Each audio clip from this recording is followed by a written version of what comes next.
Hello everyone, welcome to SR Study Solutions. Thought of the day is faith is the word that fills the light when the dawn is still dark. आस्था वो पक्षी है जो सुबह अंधेरा होने पर भी उजाले को महसूस करती है। जैसा कि मैंने पिछले वीडियोस में काइंड्स ऑफ वर्ब को डिस्कस किया था, उम्मीद है समझ आ गया होगा। तो प्लीज़ मेरे चैनल पे बने रहिएगा, लाइक कीजिएगा, सब्सक्राइब कीजिएगा और ज़्यादा से ज़्यादा शेयर कीजिएगा। आज मैं प्रीपोजिशन को डिस्कस करूँगी, देखिएगा। गाइस, प्रीपोजिशन के बारे में मैं आपको एक बात बताती हूँ। मैंने जब प्रीपोजिशन पढ़ने के लिए बुक उठाई ना, तो मैंने बुक खोली और प्रीपोजिशन को पढ़ना शुरू किया, तो उसमें लिखा हुआ था ऑन का यूज़, टू का यूज़, लेकिन वो यूज़ बताए गए थे वो शुरू होने से पहले ही एंड हो गई। फिर एग्ज़ाम्पल लिखी गई थी, वो समझ ही नहीं आई कि कैसे शुरुआत हुई, कहाँ से शुरुआत हुई।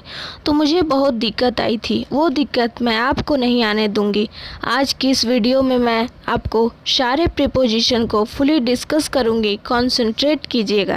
चलिए समझते हैं प्रीपोजिशन होता क्या है। प्रीपोजिशन बना है दो वर्ड से मिलकर, प्री और पोजिशन। प्री का मीन्स होता है पहले और पोजीशन का मीन्स होता है जगह। जो किसी भी जगह पे पहले आने वाले वर्ड को प्रीपोजिशन कहते हैं। चलिए उससे पहले कुछ सेंटेंसेस देखते हैं। फर्स्ट वन सेंटेंस हमारा है, there is a cow in the field. Second one, he is found of tea. Third one, the cat jumped off the chair. अब इन सेंटेंसेस में इन, ऑफ एंड ऑफ ये three words prepositions हैं। और ये prepositions कैसे हैं, चलिए हम एक एक करके सेंटेंसेस को समझते हैं।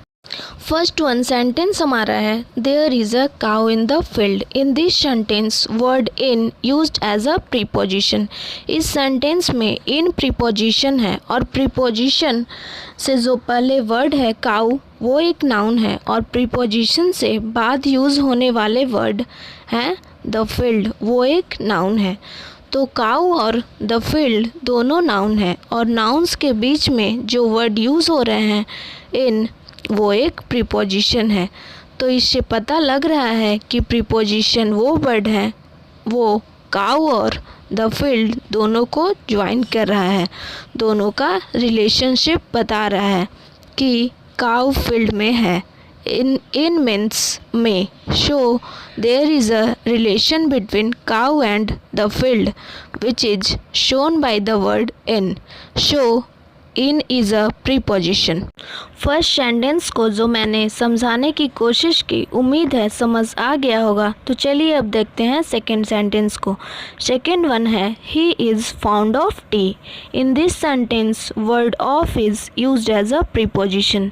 अब इस सेंटेंस में फाउंड जो वर्ड है वो एक एडजेक्टिव है जो क्वालिटी बता रहा है किसी नाउन का, और टी जो वर्ड है वो एक नाउन है, नेम ऑफ थिंग है, और ऑफ प्रीपोजिशन है। सो एडजेक्टिव और नाउन में जो रिलेशनशिप बता रहा है फाउंड ऑफ टी, टी के शौकीन, तो इसमें ऑफ वर्ड है वो फाउंड ऑफ टी में रिलेशनशिप बता रहा है, इसलिए ऑफ को हम प्रीपोजिशन कहेंगे।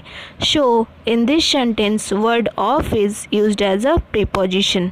नेक्स्ट वन एग्जाम्पल हमारा है, the cat jumped off the chair. In this sentence word off used as a preposition. तो यहाँ पे जम्प्ड एक वर्ब है और एक वर्क हो रहा है, एक कार्य हो रहा है, एक क्रिया हो रही है, और द चेयर एक नाउन है, नेम ऑफ थिंग है। अब जम्प्ड ऑफ द चेयर कहाँ से जम्प्ड कर रही है, चेयर से जंप कर रही है। तो चेयर से जंप करना, इन दोनों में जो रिलेशनशिप बता रहा है वो बता रहा है word off. So off is a preposition. In this sentence word of is used as a preposition. तो चलिए समझते हैं प्रीपोजिशन होता क्या है। So what is a preposition. इन सेंटेंसेस को देखकर हम बता सकते हैं कि प्रीपोजिशन क्या है। अब मैं प्रीपोजिशन को डिफाइन करना चाहूँगी, देखिएगा।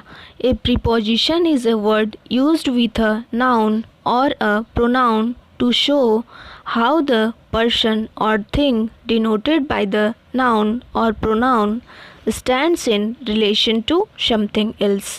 यानी प्रीपोजिशन एक वो वर्ड है जो कि यूज़ किया जाता है एक नाउन के साथ और एक प्रोनाउन के साथ, जो कि शो करता है किसी भी पर्सन और थिंग को, जो कि नाउन और प्रोनाउन के तरह यूज़ होते हैं, और उनका रिलेशनशिप किसी और वर्ड से और समथिंग एल्स क्या होता है।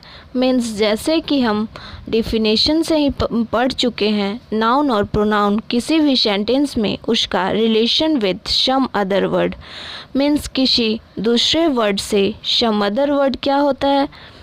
सम अदर वर्ड किसी भी सेंटेंस में हो सकते हैं नाउन, प्रोनाउन, एडजेक्टिव, वर्ब।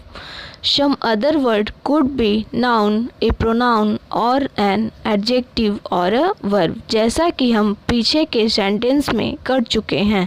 तो चलिए अब हम समझते हैं प्रीपोजिशन के कितने प्रकार होते हैं, यानी कितने काइंड्स होते हैं, काइंड्स ऑफ प्रीपोजिशन। प्रीपोजिशन को हम कैसे डिवाइड कर सकते हैं, कैसे हम इनको पहचान कर सकते हैं। तो प्रीपोजिशन जो वर्ड है उनको हम डिवाइड कर सकते हैं टाइम के अकॉर्डिंग। सेकेंड वन प्लेस, यानी अकॉर्डिंग टू प्लेस, प्लेस के अकॉर्डिंग यानी किसी जगह के अकॉर्डिंग हम डिवाइड कर सकते हैं। Third one direction, according to direction यानी डायरेक्शन के अकॉर्डिंग किसी जगह कोई वर्क हो रहा है जो हमें डायरेक्शन बता रहा है किसी सेंटेंस में कोई वर्ड, उनको हम बोल सकते हैं प्रीपोजिशन ऑफ डायरेक्शन।